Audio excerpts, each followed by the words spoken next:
me personally, with an astronomy perspective, honestly, winter doesn't bother me that much, right? The whole idea is that, you know, at the summer solstice, the sun is the highest it's going to be for the year. At the equinoxes, it's about halfway down. And then on the winter solstice, it's the lowest it's going to be for the year. We call that the first day of winter. But from the winter solstice on the way to the March equinox, every single day, that high point for the sun is going to get higher and higher and higher. So already on the first day of winter, we're moving towards spring. Christopher Palma, and my title is teaching professor in the Department of Astronomy and Astrophysics. So the solstice occurs roughly around December 21st. It changes each year.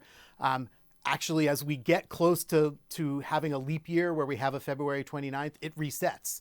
So the solstices are going to get a little bit later, a little bit later, a little bit later, and then we have a leap year, and then it resets, and then it'll be near the 21st.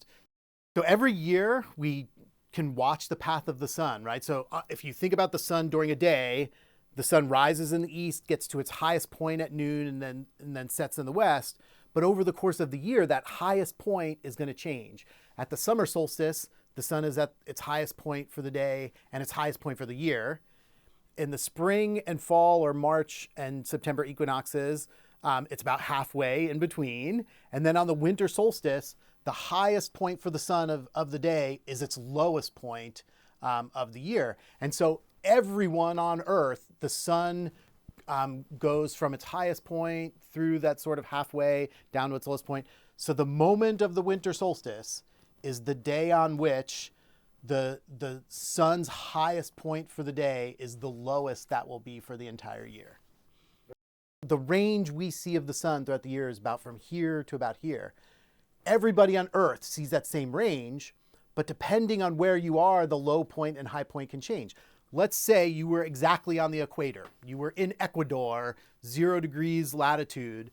So it would be like this. The high point for the year would be here, the low point for the year would be here, and then the equinoxes, it would be exactly overhead. So it's that same range, but if you're at the equator, it's just shifted overhead. If you were at the North Pole visiting Santa Claus, right, you have that same range, but now it's down low. And so at the equinoxes, it's exactly on the horizon. At the summer solstice, it's the highest for the year. It only gets about this high.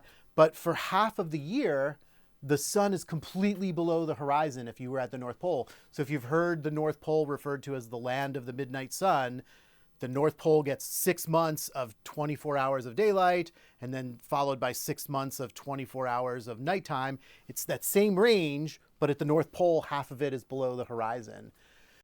Around the winter solstice this year, also we happen to have the Ursids Meteor shower. Every meteor shower that we experience is because as the Earth is going around the sun, we periodically pass through a part of our orbit where there's some little, basically grains of sand left behind by comets as they pass through the solar system. And so we're actually going to, over the next couple of days, pass through the band of debris from this comet that gives rise to the meteor shower we call the Ursids. It's going to peak December 19th overnight, so December 19th into December 20th, but it will stay reasonably interesting through December 25th and 26th. Ideally, you want to have a meteor shower happen around the same time the moon is either new, which means we don't see it at all, or in the crescent phase, because the closer the moon is to full, the brighter the moon is. And a full moon, you know, it just lights up our sky. And so when the moon is lighting up the sky, it makes it harder to see fainter meteors.